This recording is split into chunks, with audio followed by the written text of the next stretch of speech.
안녕하세요, 신작가입니다. 일본에서는 다른 나라와는 조금은 다른 특별한 일들이 많이 일어나는 것 같습니다.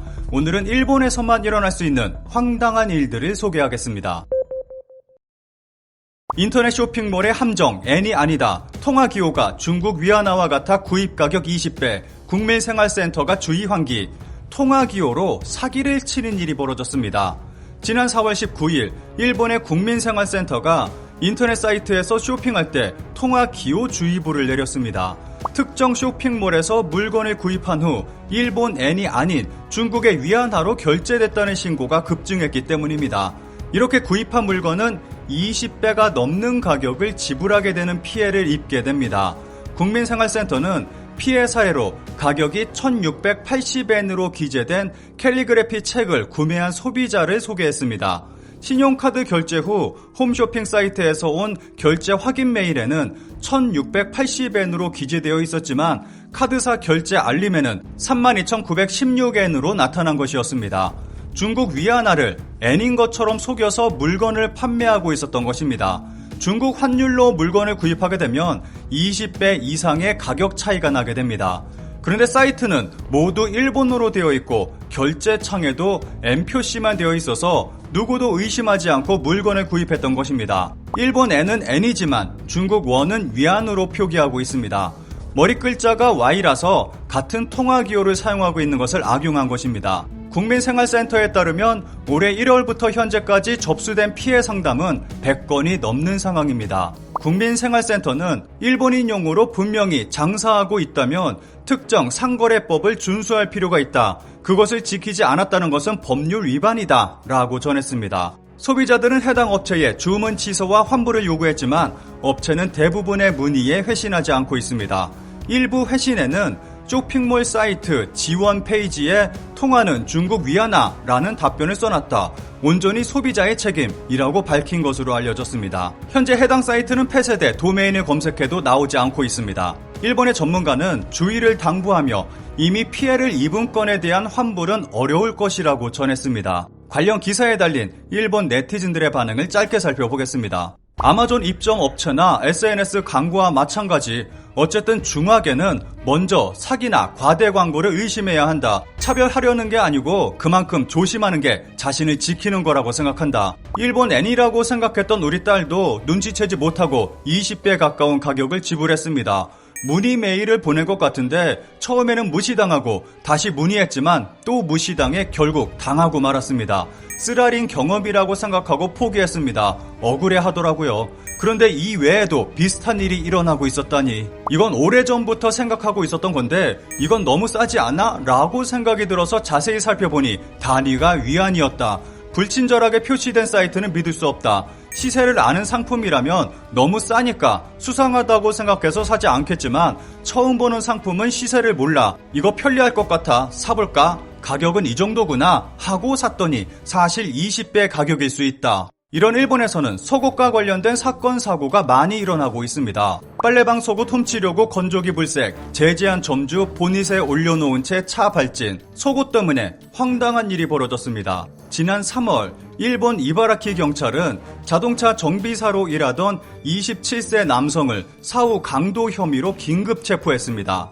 경찰 발표에 의하면 3월 5일 남자는 셀프 빨래방에서 속옷을 훔치려고 하던 중 업주에게 발각돼 도주했습니다. 승용차로 도주하려던 것을 업주가 저지했지만 남성은 그대로 자동차를 발진시켰습니다. 부상자는 나오지 않았고 남성은 경찰에 체포당하고 말았습니다. 그런데 이런 속옷과 관련한 것이 앞서 언급한 인터넷 쇼핑몰과 만나면 어떤 일이 벌어질까요? 사용 후 속옷과 배설물 매매, 35세 남성이 플리마켓 사이트 운영으로 실감한 놀라운 수요. 일본에서만 벌어질 수 있는 창조 경제가 있습니다. 작년 일본에서는 AV 신법이 제정됐고 이로 인한 규제 강화로 배우들의 출연료 저하와 촬영수 감소가 이어지고 있어 생활고에 시달리는 여성들이 속출하고 있습니다.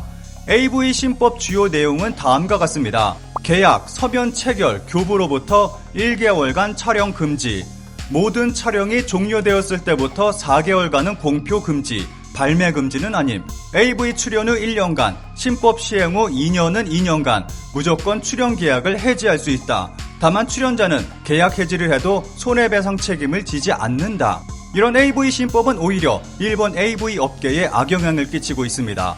이러한 리스크는 작품 수의 감소로 이어지고 있고 신인 배우의 경우 갑작스런 변심으로 계약 취소를 해버릴 가능성으로 신인 기용도 꺼려지고 있어 신인의 데뷔도 어려워지고 있습니다. 그래서 기존 배우들이나 데뷔를 원하는 신인들은 인터넷으로 눈을 돌리고 있습니다. 심지어는 출연하는 배우들은 일본인이지만 제작은 미국 업체에 맡기고 촬영 장소는 동남아 등 해외에서 실시한 후 그 영상을 역수입하는 새로운 제작 형태까지 생겨나고 있습니다. 이러한 부작용 때문에 이제는 AV 신법을 오히려 반대하는 목소리가 높습니다. 그런데 온라인으로 옮겨간 사람 중 조금은 이상한 활동을 하는 사람도 있습니다. 키시다 유마 씨는 5년 전 중고거래 사이트를 개설했습니다. 물건을 올려 파는 사람, 그것을 보고 사는 사람들의 장터를 마련한 것입니다. 처음에는 속옷 중심으로 운영되던 사이트가 이후에는 배설물 상품이 늘어났다고 합니다. 월 매출은 100만엔, 하나 약 1000만원 정도라고 합니다. 기사의 일부를 짧게 살펴보겠습니다. 남자도 여자도 시골 사람이 압도적으로 많아서 그야말로 전국 방방곡곡입니다. 여성 이용자는 싱글마더나 수입이 낮은 지방 빈곤 여성 위주로 중고거래로 생계를 유지한다기보다 용돈벌이를 하고 있습니다. 대체로 많이 버는 사람은 월 20만엔으로 이 분야에서는 최대, 대부분 월 3에서 5만엔이 평균입니다. 알바비에 플러스 알파 같은 느낌입니다.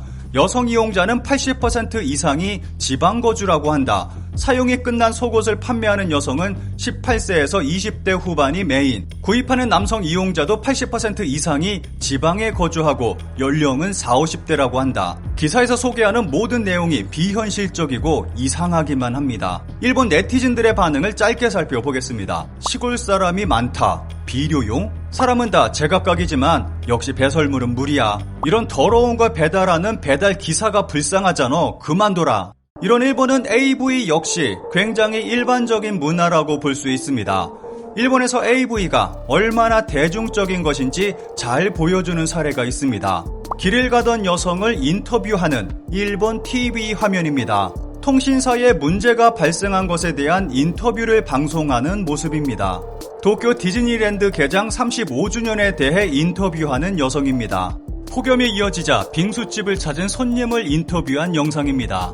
이 분야를 잘 아시는 분들은 이미 눈치채셨겠지만 이들은 모두 AV 배우들입니다. 우연인지 방송사의 의도인지는 모르겠지만 일본에서는 이런 일도 벌어지고 있습니다.